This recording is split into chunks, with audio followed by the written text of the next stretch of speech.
Now this is going to be a great option for a lot of different applications, and it really does just save you having to install a brake controller on multiple vehicles or even on your own vehicle. Some of them have a factory tow package to make it super easy to plug and play, but if that's not the case, that's where the Echo really shines. To get our Echo set up, it's going to be really easy. Obviously, you need to make sure that you already have a factory 7-way, and then out the box, your Echo is going to look like this. There's also going to be this small little info sheet that you're going to want to grab, because this is going to have the pin for our pairing process. And as we open up the cap here on the Echo, we're going to find that we have a strap in here. There's also a sticker that has the same pin code that's on that piece of paper, so if you ever lose that, you can refer back to here. And we're going to take a look at which orientation the plug goes, and that way we can determine the way the strap goes around. Now, normally you have this latch that kind of goes down on a 7-pull and it keeps it in place, but as this is extended and you're going to have a 7-pull off of here, it does add a little bit of length and a little bit more stress. So that's where the strap comes into play, making sure that everything stays in place. Depending on what kind of vehicle you have, some of the Chevys, they're upside down. Just get this set up to where you can easily get this strapped up. So we'll just feed this in on the channels, and then we'll get this plugged in. And you might see as I plug this in, we do have this LED indicator light that is blinking blue, and that just means that we need to pair. And that's something that's nice on the quick reference guide. There's a breakdown of what all of those colors mean. So something as simple as an LED like this really does give us an indication as to what's going on and how to troubleshoot. So we'll just tighten this down. Got that on our cover. We're going to want to make sure that we get our phone paired up or have the app downloaded. So on the same thing, we'll have a QR code that you can scan. So if you have an Android or an Apple, it's going to work with those. And we're going to be looking for the One Control Auto by Lippert. So go ahead and get that downloaded on your phone. And once you get your phone all set up, it's going to bring you to this screen, and that's how we're going to pair this. Now, while we're on this screen, I'll also point out that the One Control Auto app also can allow you to have monitoring of tire pressure and temperature by using the tire link, or you can also get the True Course, which goes into essentially sway control on a trailer. Now, this is if it's really getting crazy. That's when it applies to the brakes to individual wheels, bringing it back to a center point and eliminating and reducing that sway, basically preventing a large accident from happening. But either way, these are separate things that you could pick up later on and still use with this system, which is really nice. You'll have all the controls and monitoring that you'll need right here at the touch of your phone. So since we're dealing with the Echo here, we'll just pair our device. Pretty quickly, this came up. So that blue light, as it was blinking, we'll just click this and click connect, and we're going to see, because once it is paired, we are going to see that it's going to be a blue light. So here, enter the pair with your phone, and that's where we're going to get that pin. So I'll just type that in now.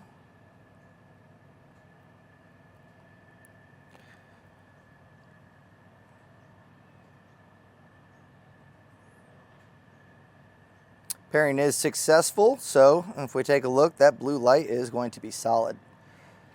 You can also set up trailer profiles, and this might be something that you do later on once you kind of get everything dialed in, but that way if you have multiple different trailers, you can name them. You know, we have our enclosed trailer today, or you can say our work trailer, and set those profiles, and that way when you're ready to use it, you just simply click that and it's going to go back to the last settings that you had dialed in for that. Today we don't have any profiles set up, so I'll just click finish. So we have our pairing here. We're going to want to plug in our trailer. We'll just click the open tab here.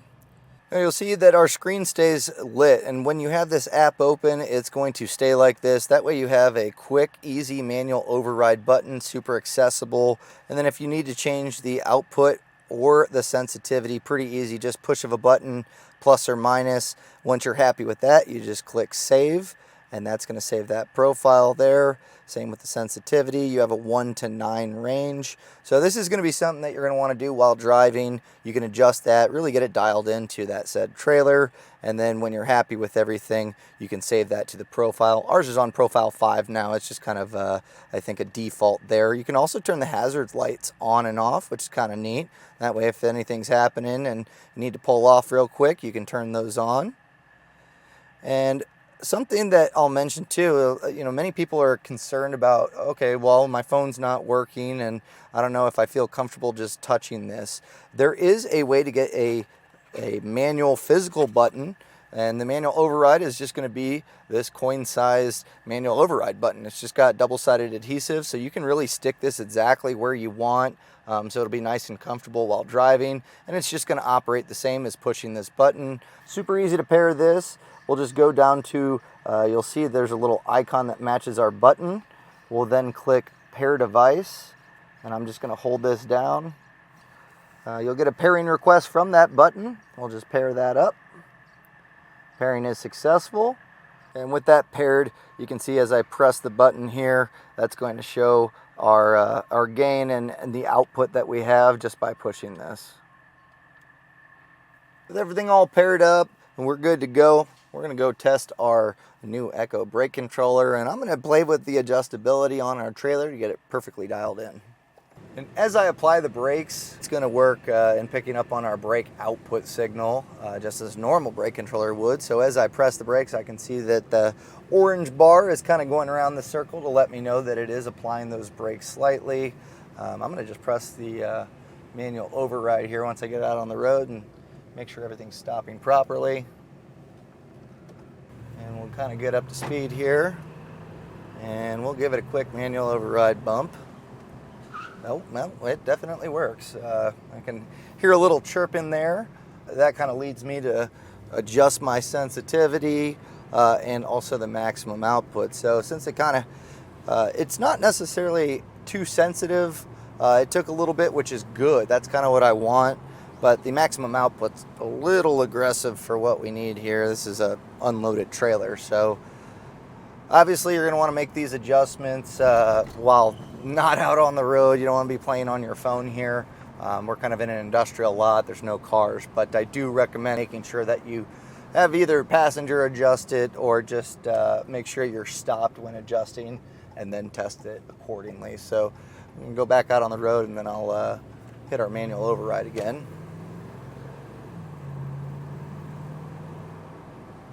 Oh, much better. Much, much better. Yep, it's bringing our truck to a slow and almost a stop here. Love it. I bumped it from 50 to 30, and that's enough to where it wasn't locking up our tires. I could probably stand to go up a little bit more. So it goes by 5 increments. So 35. I'm going to go to 40. We'll just jump it up a little bit here. And we'll give it a shot.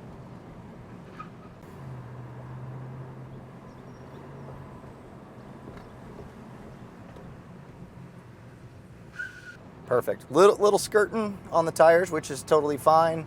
It's slowing it down.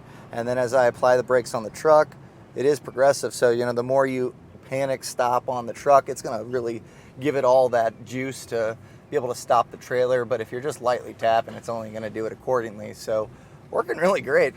Really happy with it so far. This is super easy. And something that you might notice on newer vehicles is there's not a whole lot of great spots for a brake controller. So if you don't have a factory one, the old knee knockers of yesteryear, they're really hard to find a spot to mount up on a lot of these interiors.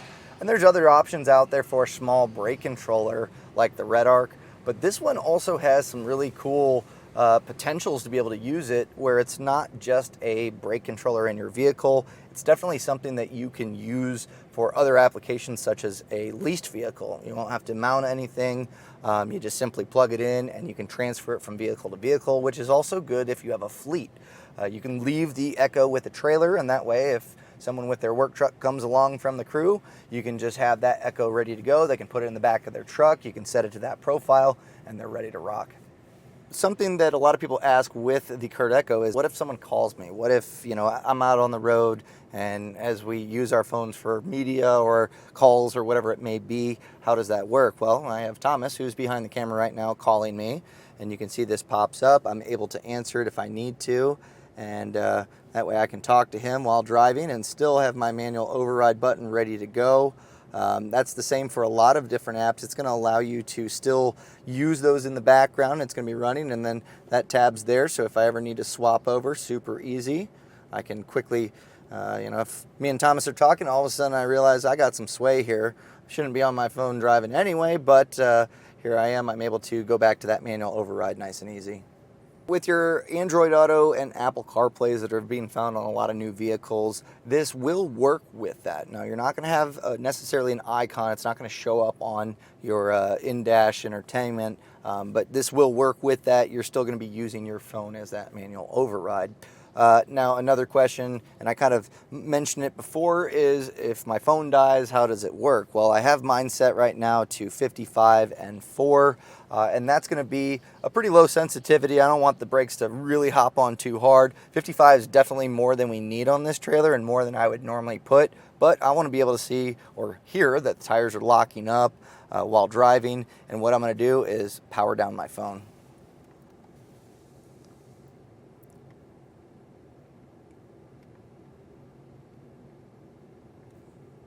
So with that powered off, I'm going to hit the road again.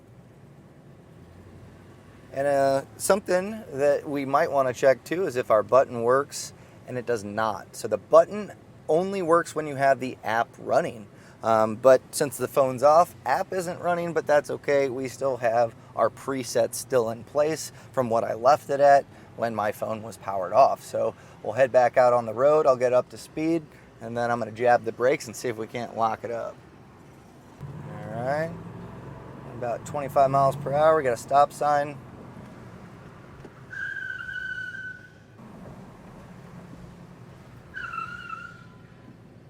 Those are the trailer tires squealing, not the truck. So it is definitely working even with my phone off. So that's really cool. You still have that peace of mind. And chances are, you know, if you're towing a trailer regularly enough, you're going to have it on that profile. You won't need to really make any adjustments.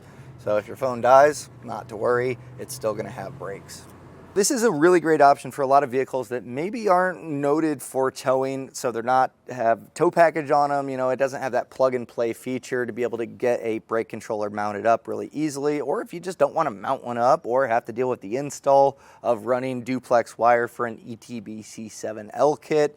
Some vehicles you do have to do that, and that eliminates having to run any of those wires, because once you have that 7-way installed, it's plug and play. It's really easy to do, and it just makes it easy not only for that vehicle to not have to mount that, but to transfer it from vehicle to vehicle. So one and done, you buy this, you can transfer it to your next vehicles, which is a really nice feature. But you do want to make sure that this is proper for your application.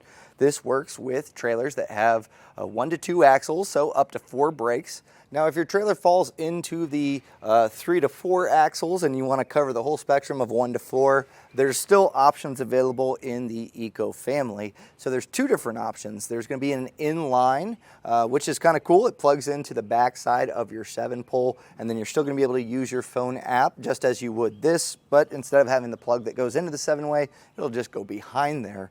A little bit more installation, obviously, but when it's all said and done, it lives on the vehicle, and it's going to work the same on your phone. There's also the under dash one, which is going to require tapping into a factory tow package or hardwiring it up, which does kind of get you back to where a traditional brake controller, that installation gets a little bit trickier. But if you have that plug and play option, it's super easy, and that's just going to go underneath the dash, and again, it's going to use the app just as you did on this style.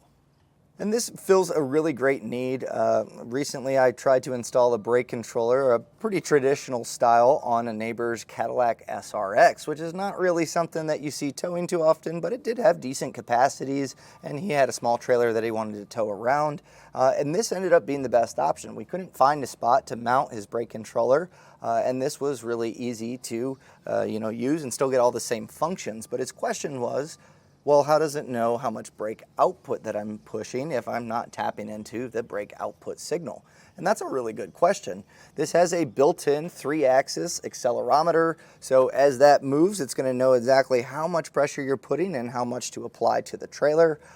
So super easy. It's going to do all the work for you and adjust those brakes, and you still have all your settings to dial that in. If you're worried about compatibility with your vehicle, if you can get a 7-pole to get the lighting functions, that's really all you're going to need for this to work. It's going to work with ABS, cruise control, low voltage like we see on a lot of different vehicles.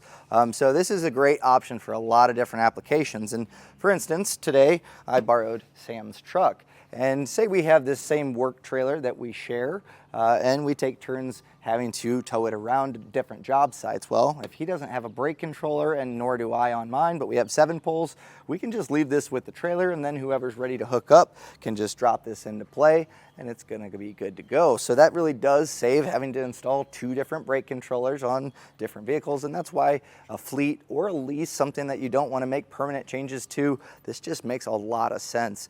Well, if you really just don't want to do the installation but still need a brake controller on the car that you've had for a while, also a fantastic option. So hopefully this helps kind of break it down of what the CURT Echo is, as it is a little bit different than your traditional brake controller.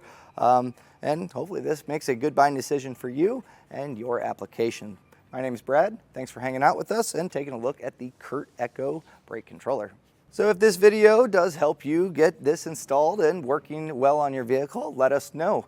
If you don't like it and you've had some issues, also let us know. That's our way to make sure that we're getting you guys the best information at home so you can make the best buying decision for your application.